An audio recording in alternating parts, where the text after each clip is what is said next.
Hi, everyone. I hope everybody is having a very good, happy Father's Day. Um, I wanted to come on here and I couldn't do a live video because I'm way down the bottom in a ravine from my cabin. I just hiked down here. It's so beautiful. I'm going to give you a view of where I'm at.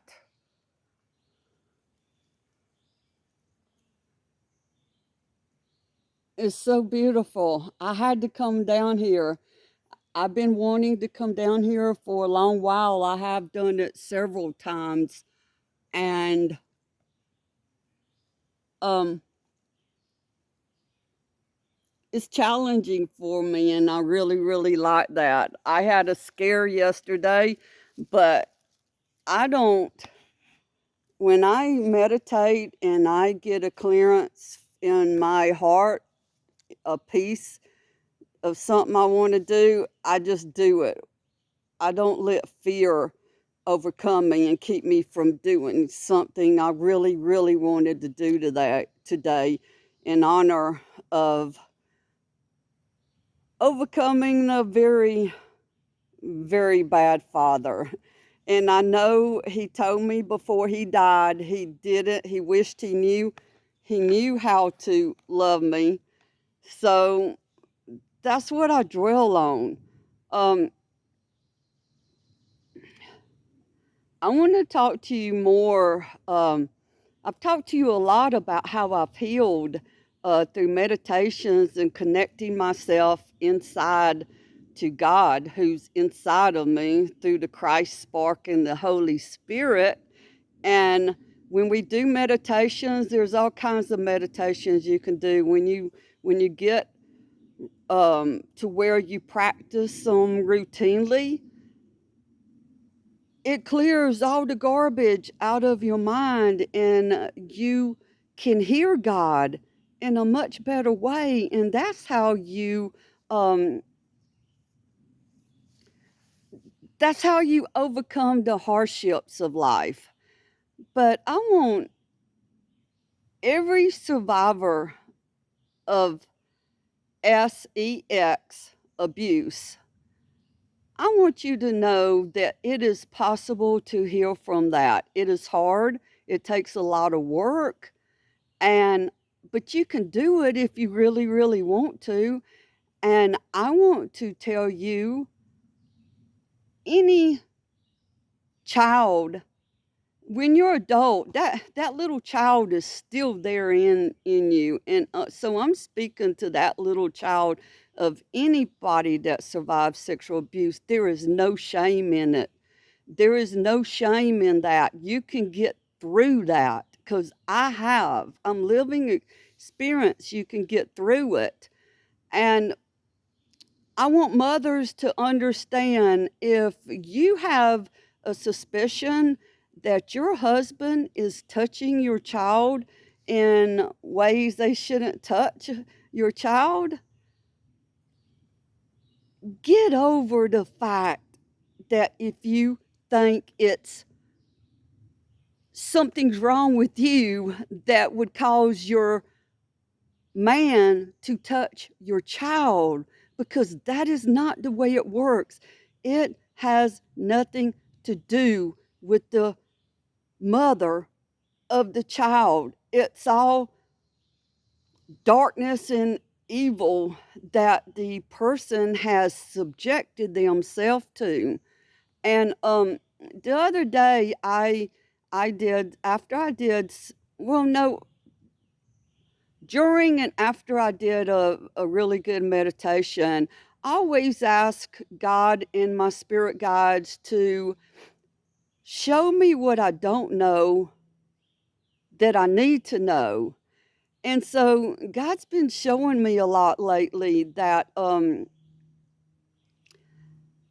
realized one way my mother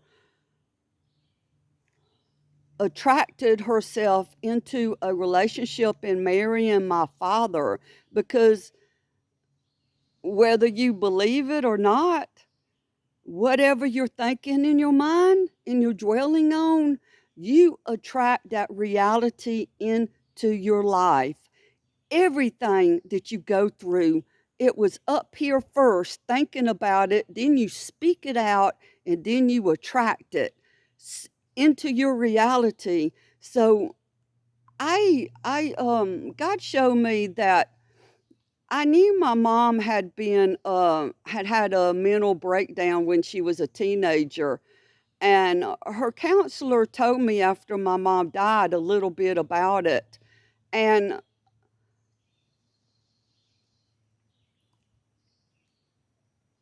people should not be ashamed when they make a mistake and they have a sexual encounter with somebody other than their wife, because my mom's father did that when my mom was a teenager, and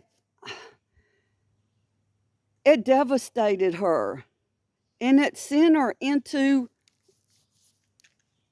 a mental hospital because of a mental breakdown twice when she was a teenager.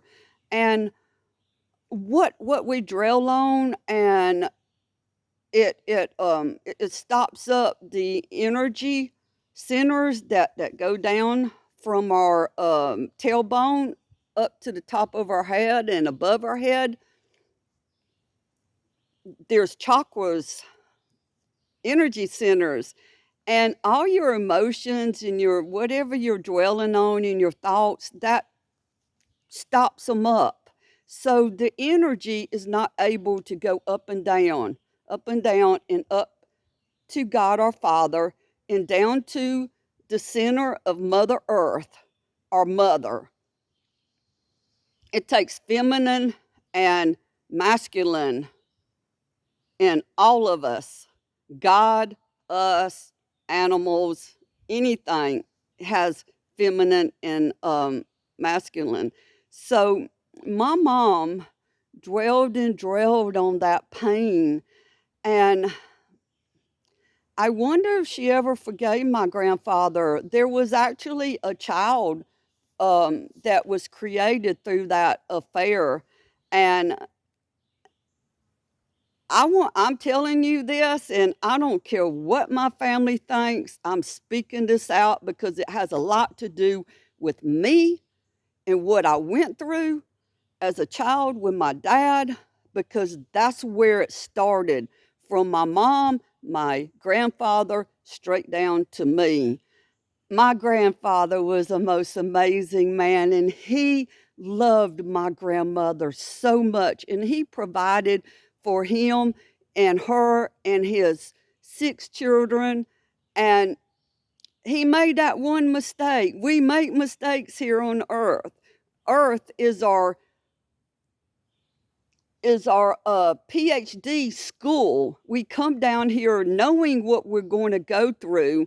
We agree to go through it because of the polarity of good and bad. When we go through that here on earth, it strengthens our spirit, and our spirit gets stronger. And we're not able to do that in the heavenly realms because everything's good. Everything is good in the heavenly realms. So that's why we come down to earth. And so that's why I know I don't have anything to be angry about. I've worked through it because everything that happens, I am no victim of it. And so women, if your man is touching your child, call the police. It has nothing to do with you, because if you don't call the police and report it and have him arrested, and hopefully the police can do their job and produce evidence, and the person can be convicted in court, is hard. But I would rather have known that I went through that process just like I went through with my children, because my children were molested by a family member, because nothing was never done about it when I was little. And there again, I dwelled on that pain as a child and grew up, and I believe that has a lot to do with how it progressed into my children's lives. And so, yeah, that is the only way to stop sex abuse is to report it and have the person locked up. It at least tells the child they did nothing wrong, it was a crime, and the police should be involved. And so we as parents need to get out of the mindset of shame and guilt enough to just report it, okay? That is the only way to stop it. And we know there are more and more cases of children being sex, um, what's the word we use so we don't get taken down? Shit, I can't think of the word. Non-transporting against their will. That is the most evil, sick shit that is happening to so many of our children, and we all need to be able to talk about this. There should be no shame in it. We should be able to talk about it, and that's why God has people like me. I don't know why I'm able to talk about it, but I am here to bring light to sex abuse and to bring it out of darkness, because when we hide it in darkness because of our shame and guilt, it keeps going on to child to child to child. And so when Yahshua came down here to earth, he was showing us how to overcome stuff like this, because he knew down here on earth can become like a trap to us.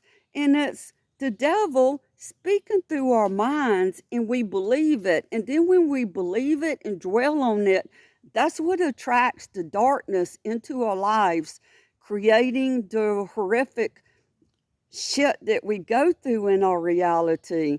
So he was teaching us how to overcome the entrapment that the devil produces in our mind and how to get out of it. Because if you just go through a satanic ritual, that's what it is, because we know now, because of what's coming out in from the Epstein files, that the Roman Catholics have done satanic ritual, the people that are head of it. And that's why there's so many priests that are molesting our children. And the cardinals and the popes, they're worshiping Satan. And then they try to come across as true men of God. And that's where the, the beginning of the devil entrapping us in our mind started way before Yahshua came to earth. And that's why God sent him down here to earth to show us the way, the way. It's the way he was showing us to God, not through blood. Blood, get over it, man. That is satanic sacrifice. Anything that has to do with sacrificing animals and people and producing blood. We know what they are now doing, the most horrific Satanists that are doing with people and blood, and it's sick. So get over yourself thinking that is the way to God, to say, Jesus shed his blood for me, because my Jesus came down here to show me the way. And that is how I have overcome sex abuse. And it's a beautiful thing to be able to overcome it and speak about it and have it not have any whatsoever shame and fear and anger and guilt about it, because anybody, boy or girl, who's been through this, You can get help, you can heal from it, but it comes from meditations and connecting to God inside of us. That is the way we heal. I had a I had a woman tell me who my father attempted to do some things, and she told me that she thought that my dad did not touch me and my sisters, that some fathers do that, and that's why, and so they go to other children. That is a bullshit lie. Just because I couldn't remember because it was blocked out on my elfin mind, I am here to tell you he did much worse to me than he could have ever did do to somebody else he was attempting to do what he did to me, because I made such a fucking big deal about it when I was a child that I believe that had a big part of him not being able to succeed with another child what he did to me, because I raised hell when I was a child. God gave me that ability to raise hell as a child over what he did. I tried to get help from my grandmother. I tried to get help from the church. And my grandfather believed me, but the church believed my mom and dad that I was lying. Man, that's why more of us that have gone through this and that have healed need to be able to speak out, because everybody should become comfortable hearing this. So if they come across a child that is trying to get help from them, they can believe it happened, okay? And to get help for that child and to get that child away from the person, and hopefully they're put in jail. So all the horrific shit my father did to me, this is a beautiful day because I have healed from it, and that is why I so wanted to come down here in nature. It's my Cherokee blood coming out, not coming out, but going through my veins and arteries, because there's nothing like being in nature, and especially sitting out here by yourself with just you and God. So I hope everybody has a beautiful day. Thank you.